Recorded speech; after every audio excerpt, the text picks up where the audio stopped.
touchdown in the country that was bombed over 50,000 times by the USA, a country that by all means should hate Americans, and maybe they do. I'm gonna find out.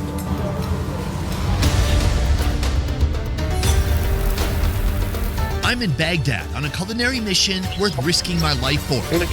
This place is amazing. I've never seen anything like this. I'm taking... Well, white people know they do some crazy shit. Why the fuck are you over there? Over there, shit is going left over there. You want to take your ass over there and eat a fucking meal. Get your dumb ass from over there.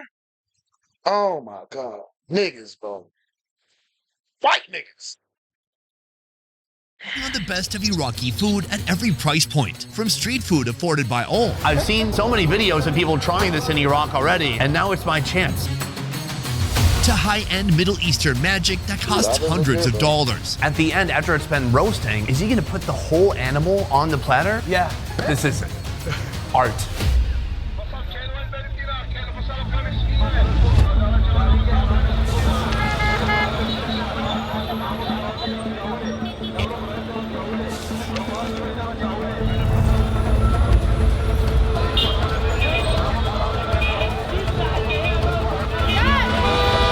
Fucking crazy. Why are you over there, gang?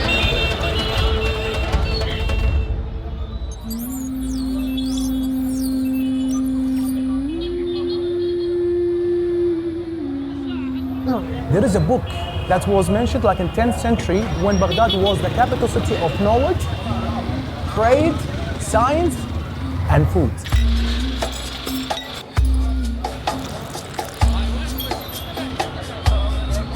Oh, what the fuck is that? 8 million people, one city, powering close to 40% of Iraq's economy. This is Iraq, and right here is Baghdad, one of the Middle East's largest and most densely populated urban centers. Baghdad actually, the city like will never sleep. It's so vibrant, it's full of life. The people, culture is mixed from different ethnic groups, from the north to the south. So even down the street when you eat food, you know, like maybe it's not Baghdadi, but you eat like Muslim food, you can Basra food, Nasriya food from different parts of Iraq. Joining me this morning, Osama, a local tour operator, and my first of many Iraqi food guides. This is how Baghdad wakes up. Kahi and Gamar. Kahi and Gamar. And it seems like the food that you'll find around here, this is the food of the common man. This is the food that's afforded by everybody. Yeah. The cheapest dish of the day comes down to two things. First, kahi, a flaky pastry made of wheat flour. It gets oiled up, then stretched and stretched again. Okay. Once paper thin, it's folded over on itself and sent to the oven. The result is crispy, flaky, and satisfying. Oh. But by itself, well, something's missing.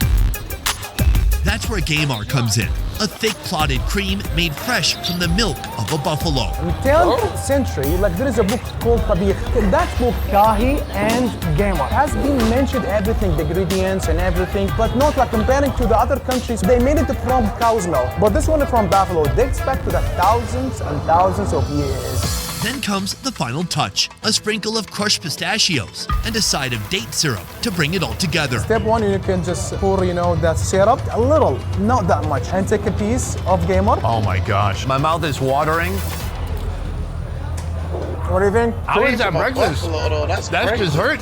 In my country, we love to have breakfast that consists of stacks of pancakes, waffles, whipped cream. So this aligns well with that. I mean, there's a nice, crispy, flaky pastry, a dusting of pistachio on top. Obviously, this sweet, hot syrup is what ties it all together, but that cream, it tastes like a dense whipped cream. For me, I'm a huge whipped cream fan. I mean, I will go to Starbucks and just order a cup of whipped cream. And so this is like heaven for me. It's your first time to try the buffalo spotted cream? It might be. You tried it like in Mongolia, right? Yeah, but when you're in Mongolia, who knows what you're drinking or eating? I could have eaten horse cream for all I know. Osama was born in southern Iraq, but he's been building a life here in Baghdad since 1996. When someone like me, even though I'm 41, when I tell my mom I'm going to Iraq, she's not like, oh, sounds amazing, have fun. She's like, why? Do you have to? So the question now is it safe in Baghdad? It is safe.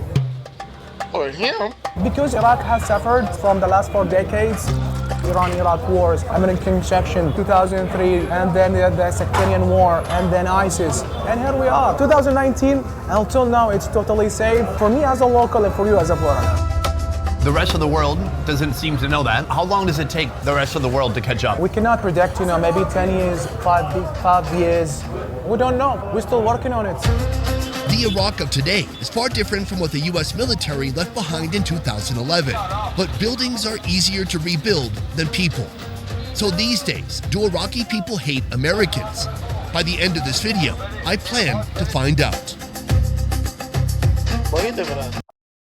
When you're touring people around Iraq or Baghdad, what are they most surprised by? The food, obviously. They're surprised that it's great. Okay, that's a good surprise. It is. A lot of people really love our food. Meet Fajr, guide, student, and my culinary Hello, ambassador Chef. for this. What y'all doing? Rock, get to the door. I called on outside. She Done. was the bathroom. Oh, good. Good girl, Roxy. Good girl, Roxy. Give her a little tree. Roxy, get a little tree, girl. You get a little tree, girl. You get a little tree, girl. Go in the house.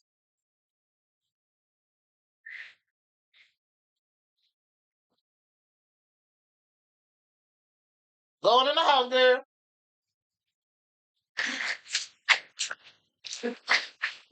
Go in the house, girl.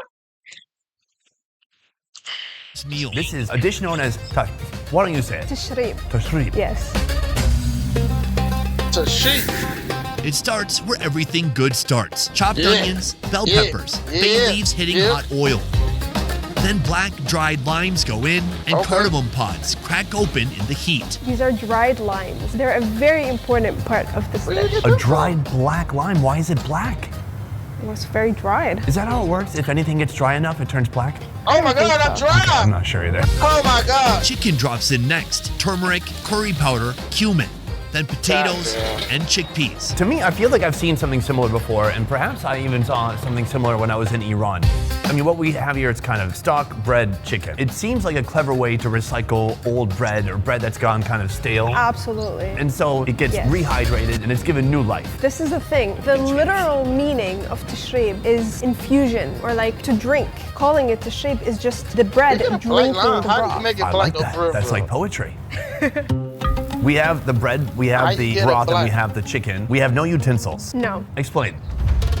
Is it okay to use the left hand? Like, what's it like? Yes, so you mainly go in with your right hand because that's a more religious aspect of it. But you're not gonna get punished for starting with your left hand. It's okay. Thank you. I'm left-handed, so they're gonna kill me because I'm left-handed. Oh my God. Oh my God. That's incredible. How do I describe that? I mean, first of It's all, over for the me, bread is bread. completely saturated. It really soaks up all the flavors of that stock. It's an incredible, deep, savory flavor. So I imagine adding a little bit of sourness makes it even more dynamic. Exactly. But my favorite part is peeling off that chicken. The chicken is so soft. I think I said the black line was his favorite part. Little The black food so far, line. it's winning me over. I'm in love. It's not enough to say it's savory. It's just a really deep umami flavor that comes Exactly. from having boiled that chicken and the bones and all these spices together for such a long time. And then one of the traditions, you have a spring onion. Fajr is a Muslim woman living in an Islamic country pursuing her own career. I like that. A common ambition in many countries, but impossible in others. What made you want to be a tour guide? I wanted to introduce people to our culture and our heritage. They come to see a very modern side and a very historical side. And everything, well, is mainly intact. What does that mean, mainly intact? I've been to other nearby countries, and when it comes to the way that women interact in that country, they're all a little bit different. I've been to Afghanistan where they have Sharia law, and it's pretty intense. Like, you can't film a woman. I could never sit down and talk to a woman like this on camera. Everybody has to be covered either with a hijab or a burqa. Meanwhile, if you move west, there's Iran. All the women have to have some kind of a head covering, Yeah. and they always like wear it as far back on their head as possible because no one actually wants to be wearing it. Then you come to Iraq. As far as I can see, women don't have to wear any type of head covering. Absolutely They don't have to not. dress any certain way. They can wear whatever they want. Okay. Baghdad is very open. You can be whoever you want to be. Some cities are more conservative and religious. I don't want people to feel like I'm making propaganda for Iraq. Yeah. So I should also ask, where is Iraq falling short when it comes to women? I did research about this in university, Yeah. about the difference in the pay gap. In the public sector, it's completely fair. In the private sector, however, there's no supervision of if there's discrimination within wages given between men and women. So a woman in a private company for the same job, for the same requirements, can have less pay than a man. It shouldn't be that way. And that's the things that have been in our constitution forever. So they're not as easy to change. In everyday life, I think it's good. Can you drive a car? I do, I drive every day. That's pretty good. Tashrib is Iraqi to its core, but our next food is the country's national dish. And in the land of kebabs and lamb, you may be surprised to learn it's Look at carp. that. This place is amazing. I've never seen anything like this. What It's a is food that? known as Oh. maskouf. Apparently, it's the national dish of Iraq. You think that this Look might at be that like a fire. special Shit. night for having these many fishes like around the fire, but that's just the evening time that in shit Baghdad. look good, Everybody agrees on masgouf as it's not just the national dish of Iraq, it is the national dish of the whole country. This is Hamdani, a local guide who knows this country inside and Ah, out, fuck from that. its long history Ah, fuck to the that. food that defines it. We call it masgouf because it's cooked vertically up front of the fire. Prepping it might sound simple, but it's easier said than done. First, you have to catch a slippery carp by hand. Then there's the cleaning and gutting. When I think carp, I think a fish that can survive in any type of conditions. Here they just have a shallow, slimy looking pool. Who knows, the fish can probably survive in there for days, even without an oxygenator. So these are a hardy fish. They know how to survive. From here, I think a fish with kind of a higher fat content that's not too delicate. If you had tilapia and you tried to slap it on there, I mean, it would just fall apart. It would be a mess. After hitting it with a dash of salt, it's ready to swim toward that fiery inferno. What is that? He's sticking Let's on a take piece a of quick wood. dive into Sumerian time periods. We're talking 4,000, 6,000 BC. And from that time period, we see on beautiful reliefs on clay, Sumerians carrying fish and putting them exactly in this way. And it has to be wooden sticks holding it to the fire. If wooden it's an sticks. iron grill, that's not masgouf. Right now we are in the belly of the beast. I'm between these two carp bonfires and it is literally hundreds of degrees.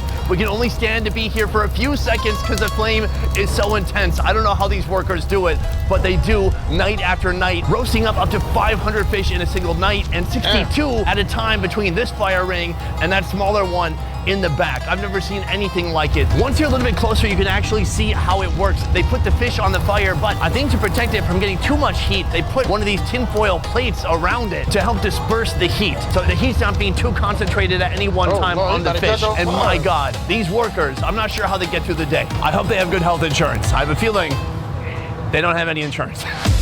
Nah, I'm pretty A sure they proper don't. maskouf takes anywhere from 2 to 3 hours to roast, and this country loves it so much, they gave it its own day of the week. There is a tradition in a sense. If you want to have good luck or you want to get more money, you would have fish every Wednesday. That's so fascinating. It sounds very Chinese. Every And so this Wednesday. is just an old Iraqi I could tradition. do that. You would ask your great grandpa and he would say exactly the same, like, oh, my grandpa always had it on Wednesday. We don't know where it actually comes Yeah. from. You know, it looks really cool on the fire, but when it gets to the table, Underwhelming. $20. well, That's it looks like it could blend in. You can't really distinguish the different fish parts. But that's kind of the beauty of it. It's just the bare minimum, yet absolutely everything you're looking for. We go to the bread now. Now, this bread is half missing. It's an What the fuck optical is that? illusion. It's artistic. Is there a reason that it's sliced in this fashion? Should there be? Yeah, no. Typically, we know which areas are filled with tiny bones and which areas are with bigger bones that you can distinguish. Oh, yeah, yeah. I didn't know I'm walking into like a landmine here. So I need to like negotiate my way around the bones while eating this. I'm gonna put that on top of the bread. Cheers. Cheers.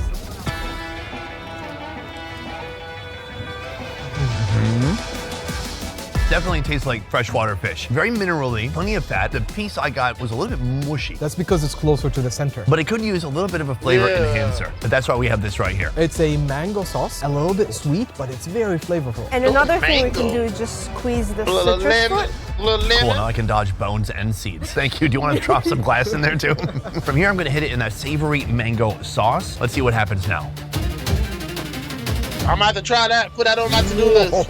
That is a powerful sauce. It's like having barbecue sauce over a steak, No, except like 100 times over. definitely the fish alone is not the right move. There's so much going on there. It's sour, it's salty, you've got the turmeric coming through. It helps a lot with the oiliness and the fattiness with the fish itself. It's fascinating as a national dish, and I wish more people around the world should try it. And as I've traveled, especially going That around the mango USA sauce do and look around the good, world, though. I've not seen so many Iraqi restaurants. I've tried 3 staples of this country so far, but all of them seem very different from each other. I can't figure out the thread. So what is it that makes Iraqi food and different from any other country? Each meal has its own history. From different eras, from different time periods, from different conquering times.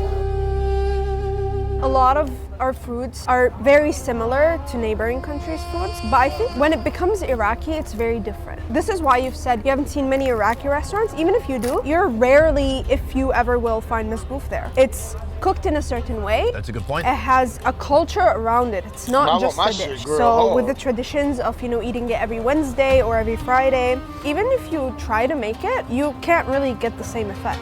All right, very excellent, but I have one food remaining today. It is one of the most expensive foods that you will find in Iraq, and I'm going to be trying that next. Nice. Carrots, onions, potatoes. At first glance, it feels like the start of a very ordinary meal. But this is just the beginning of something far more spectacular. What are you about to do?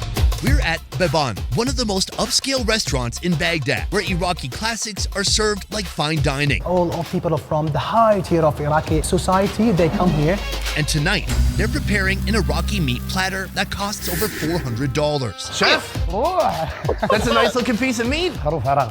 This is Iraqi lamb. It looks very nice. You don't have to hold it the whole time. You can put it down. Are your arms okay? Okay. That's a pump. First, let's talk about our ingredient. This is the Iraqi lamb. As a chef, what is special about working with the Iraqi lamb? In this part of the world, lamb isn't just lamb. There are over 200 different breeds of lamb, and this one belongs to the Agassi family, raised on this land for over 5,000 years, dating back to when civilization first began. It has definitely a different taste comparing that with other lambs, and also so flexible, like so juicy. He knows that English word. Yeah. That's a good word. It all starts with a marinade, lime juice, water, pepper, sugar, salt, flour, and paprika. All whisked together as olive oil is slowly added in. What do you think makes it so juicy? Is it its diet or its DNA? لا من خلال التغذية أكيد التغذية الطبيعية. Diet. The infused olive oil works its way into every corner of the meat. Not He only said the all of diet, that. because That in the nigga just said north, diet. they take their sheep to the mountains. That's why, the meat of the lamb of the north is so tight. It's not like, juicy. We're in Baghdad right now, but something from the north, something from the west, it's gonna have a different flavor? Is that what you're saying? صحيح. I mean, that is some nuanced lamb. Then the lamb is wrapped in parchment and sealed in foil before heading to the oven. What type of people are ordering this? So some people, they do have like a Rich people, ceremony, shit, festival, $400. for example, weddings. So usually it's for special events, celebrations, Yeah. large amounts of people. The platter you're gonna be making today, how many people could it feed? يعني 10. 10. And then now think of the fattest person you know. How many of that guy could it feed? 10 people. Shit, that's 20. That's at least 20 people. Well, 10 people ain't gonna get that shit by itself. When it comes to uzi, the lamb is just the cherry on top. Underneath, rice creates a starchy bed, ready to soak in those fatty drippings. Not just one, but 6 rice varieties build the base of this platter, each with their own flavor. And on top, a nest of vermicelli noodles. We have the rice and we have the lamb, but we need those 2 elements to come together. What tool are they gonna be using? Well, this right here, a ceramic plate. Can they do it? Let's find out. All right, 2 men, 4 plates. Each of the plates digging under the lamb. They're trying to get some leverage on this beast. And slowly they're moving it. Oh God, some bones have fallen off, but mainly the lamb is intact. They center it over the rice, and just like that, I believe they've done it. That is one tender piece of meat. Can I tell you something? That was less dramatic than I expected. These guys they're pros. They know what they're doing. And the 4-plate method, it's as old as time and it works every time. Finally, the platter is garnished with raisins, cashews, and walnuts. I was excited because we started the day having something very affordable, very accessible, something that anybody could have, but this is something that maybe few in Iraq have ever experienced. Or if they've had it, it's something they've had maybe once a year, and maybe What they're about in the line with juice, 20 other though? people just to get a little bit. But me I don't and want you, that other we're gonna bullshit. feast. Give me Yeah, the I'm juice. starving to death, wallah.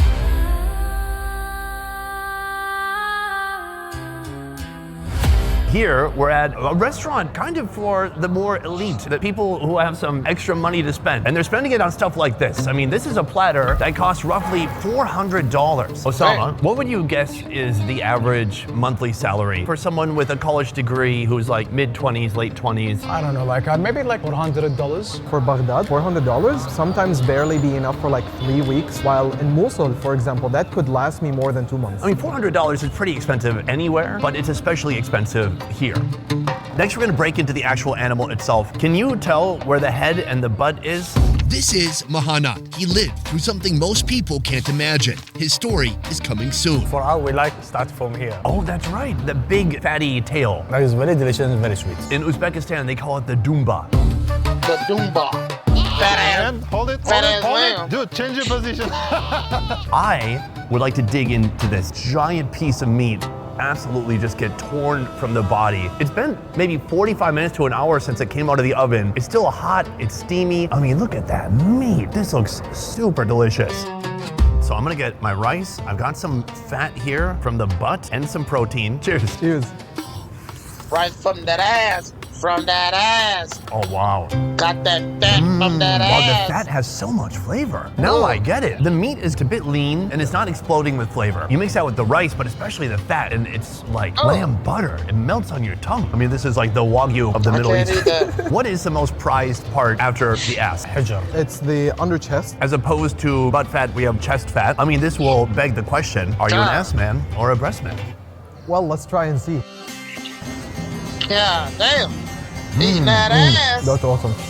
It has a little different Ew. texture, kind of more greasy, I would say, than buttery. Not as intense as the back end, but still very This is nice. why the back end is loved a little bit more, I would say. So everybody on this table is an ass man.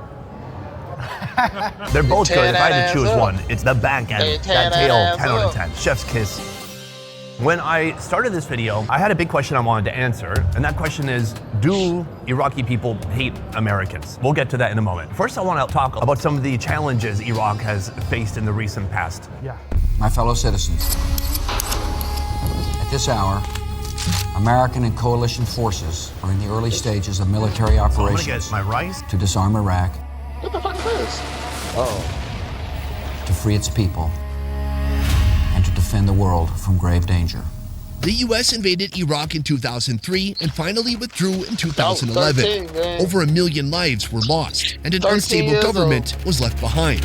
That was crazy. Amidst the chaos, ISIS began to gain control over parts of the country, including the city of Mosul, where Mohammed grew up. It's a normal day, you go to sleep, wake up the next day, and you see a black flag raised within your city. And you kind of just left in question of what just happened overnight. Mohammed lived through the brutal reality that followed: public executions, mass killings, and the kind of fear that reshaped daily life.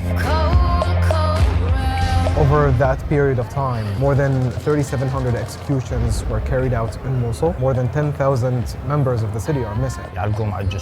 You would see some of those executions happening in the middle of the streets. You see friends killed in the most horrible way. Over those years, now you're afraid to go out, because what if you leave and they ask you a question and you say an answer that you were not supposed to? After 8 years of terror, a US-led coalition 8 years, pushed through the that's final crazy. ISIS strongholds, bringing an end to their rule. Everything that you experienced with ISIS in Mosul, would that have happened if the USA never came to Iraq in the first place? He said during 2003, I was 9 years old. I wouldn't be able to say so or confirm or deny myself, but what we do know is that after that time there was a huge power vacuum, and we've only been in conflicts of one after the other until we got to ISIS. My assumption is that the average American thinks that if they came to Iraq that they would be hated, they would be unwelcome, and maybe even be targeted. But what is the reality? Do Iraqis hate Americans? No. Quite the opposite. As an Iraqi local, why would I hit someone I don't know? There is a huge amount of welcoming to American citizens and foreigners within Iraq. They're kind of happy that Iraq is getting visitors. You're saying not only do Iraqi people not hate Americans, you're saying they love the idea of Americans coming here. Yeah. Why? Okay, let's say the US as a country does seem to influence a look lot at of that, trends around the world. Mm-hmm. So having people come from that very place where a lot of ideas might sprout from is a huge honor to them in a sense, but at the same time is also a huge sense of welcoming. They love talking about what they have in here, and they are very happy to talk about it. Iraq has been getting a lot of American tourists for a while, even before Iraq became fully open for tourism, before visa on arrival, before e-visa recently. There was always people that were interested in the country. And most of Americans, they're visiting Iraq so far. We did actually a study about it. Said, no, okay, Iraq is safer than many states in America. Yeah, well, than any big city in the US, I'm sure. It's fascinating to get your point of view. My mind has been really blown and changed just one day being here in Baghdad. This place has been a pleasant surprise. The people have been incredibly hospitable, the food's incredible, and it feels like many other modern cities I've been to in this part of the world. It's unclear to me how long it takes for a reputation to catch up, and certainly news about violence and terrorism, that spreads a lot faster than news of peace and harmony. But I do hope the word gets out and that the right people hear it. Facts. Yeah, so, yeah. I just want to know what I said now. Yeah. Damn, Chef Al, is that you cooking over there?